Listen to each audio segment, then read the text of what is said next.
friends, welcome to Ammo's Curry World. How are you friends? Hope you're all doing fine. I'm here today with a Hyderabadi special dish.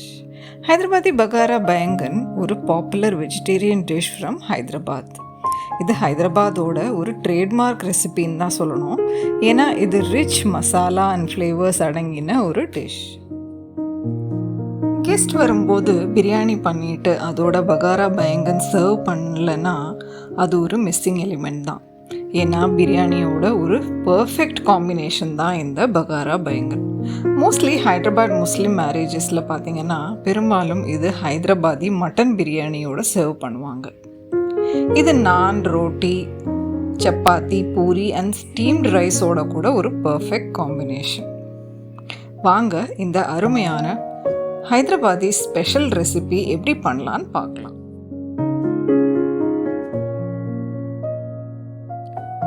First இதுக்கு ஒரு masala ready பண்ணிக்கலாம். அதுக்கு ஒரு பேனில் நான் 1 teaspoon எண்ணெய் ஊற்றி கொடுக்குறேன்.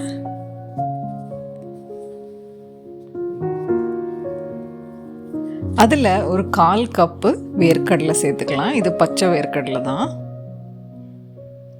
அதோடையே ஒரு 1 டேபிள் ஸ்பூன் செசமி சீட்ஸ், அதாவது வெள்ளை கலர் எள்ளு. அதுக்கப்புறம் 3 டேபிள் ஸ்பூன் தேங்காய்.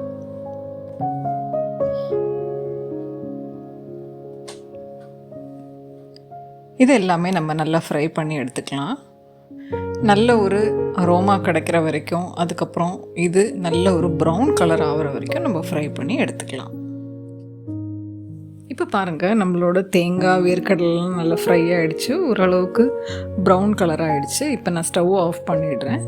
இதை ஆற விட்டு நம்ம மிக்சியில் ஒரு ஃபைன் பேஸ்ட்டாக அரைச்சி எடுத்து வச்சுக்கலாம். இப்போ வேறு கடாயில் நான் ஒரு 3 டீஸ்பூன் எண்ணெய் ஊற்றி கொடுத்துருக்கேன். அதில் நம்ம டயக்னலாக ப்ளஸ் சைனில் கட் பண்ணின சின்ன சின்ன கத்திரிக்காவை இதில் சேர்த்து கொடுக்க போகிறேன்.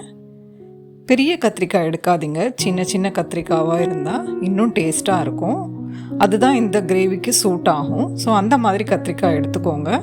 இதை நம்ம ஒரு ஹாஃப் குக் ஆகிற வரைக்கும் நம்ம நல்லா ஃப்ரை பண்ணி எடுத்துக்கலாம்.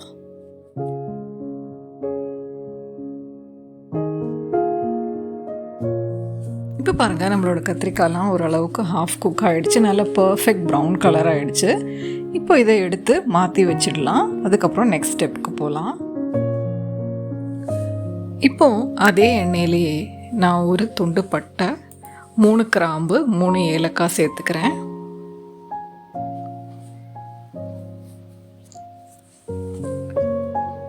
அதோடையே 1 டீஸ்பூன் ஜீரகம் சேர்த்துக்கலாம்.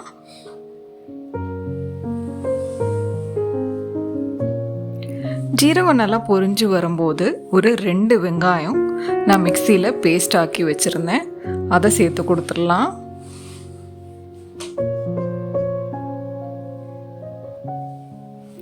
இதை நல்லா சாட்டே பண்ணிக்கோங்க.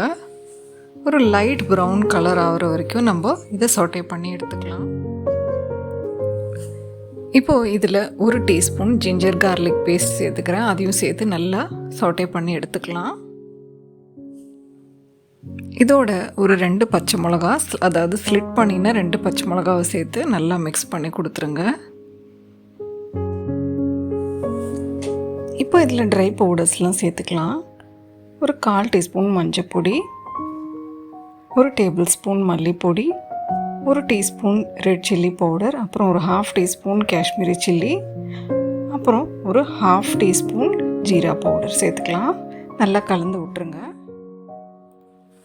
இப்போ இதில் 2 தக்காளியோட பியூரி நான் சேர்த்துக்கிறேன். அதையும் நல்லா மிக்ஸ் பண்ணி கொடுத்துருங்க.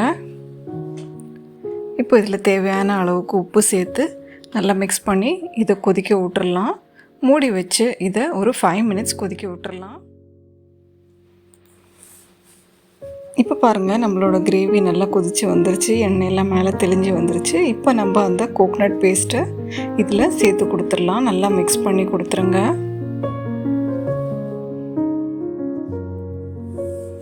இப்போ இதை நல்லா கலந்து விட்டுட்டு இதை ஒரு 5 நிமிஷம் நம்ம மூடி வச்சு கொதிக்க வைக்க போகிறோம்.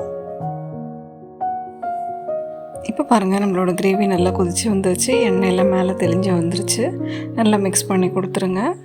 இந்த ஸ்டேஜில் நான் ஒரு 1/4 கப்பு தண்ணி சேர்த்துக்கிறேன். ரொம்ப தண்ணி வேண்டாம், இந்த கிரேவி ரொம்ப திக்காக தான் இருக்கணும். அதோடைய தேவையான அளவுக்கு உப்பு சேர்த்து நல்லா மிக்ஸ் பண்ணி கொடுத்துடலாம். இப்போ கிரேவி நல்லா கொதிச்சிடுச்சு. இந்த ஸ்டேஜில் நான் ஒரு 1/2 டீஸ்பூன் கரம் மசாலா சேர்த்துக்கிட்டு நல்லா கலந்து விட்டுடுறேன். அதோடைய நம்ம ஃப்ரை பண்ணி வச்ச கத்திரிக்காவை இந்த ஸ்டேஜில் சேர்த்துக்கலாம். அதையும் சேர்த்து நல்லா கலந்து விட்டு திருப்பி ஒரு 5 நிமிஷம் மூடி வச்சு கொதிக்க விட்டுறலாம். இப்போ பாருங்கள், நம்மளோட கிரேவி நல்லா கொதித்து வந்துருச்சு. நல்ல ஒரு திக் கன்சிஸ்டன்சியாக வந்துருச்சு. இந்த ஸ்டேஜில் நான் கொத்தமல்லி சேர்த்துக்கிறேன். திருப்பி ஒரு 5 மினிட்ஸ் நான் கொதிக்க வைக்க போகிறேன். இப்போ பாருங்கள், நம்மளோட கிரேவி ரெடி ஆகிடுச்சு. அவ்வளோதான் ஃப்ரெண்ட்ஸ், நம்மளோட யம்மி அண்ட் டேஸ்டியான பகாரா பைங்கன் ரெடி ஆகிடுச்சு. இதில் நான் புளி சேர்க்கலை, அதுக்கு பதிலாக தக்காளி சேர்த்துருந்தேன். நீங்கள் பிரியாணிக்கு சைட் டிஷ்ஷாக பண்ணுறதா இருந்தால் இதில் புளி சேர்த்து பண்ணிங்கன்னா அட்டகாசமாக இருக்கும். பிரியாணிக்கு ஒரு பர்ஃபெக்டான காம்பினேஷன் தான் இந்த பகாரா பைங்கன். நான் ஏற்கனவே சொன்ன மாதிரி இது பிளெயின் குஸ்கா இல்லை ரோட்டி, சப்பாத்தி, பூரி, நான் இல்லை பிளெயின் ரைஸோட கூட இது வச்சு என்ஜாய் பண்ணலாம். இந்த ரெசிபி உங்களுக்கு பிடிச்சிருக்குன்னு நினைக்கிறேன். பிடிச்சிருந்தால் லைக் பண்ணுங்கள், ஷேர் பண்ணுங்கள், சப்ஸ்கிரைப் பண்ணுங்கள். மறக்காமல் நோட்டிஃபிகேஷன் பெல்லை ப்ரெஸ் பண்ணுங்கள். அப்போ தான் நான் புது வீடியோஸ் அப்லோட் பண்ணும்போது உங்களுக்கு இன்ஸ்டண்ட்டாக நோட்டிஃபிகேஷன் கிடைக்கும். இன்னொரு புது ரெசிபியோட ஒரு புது வீடியோவோட உங்களை சீக்கிரமாக சந்திக்கிறேன். Until then, it's bye from Lakshmi. நன்றி, வணக்கம்.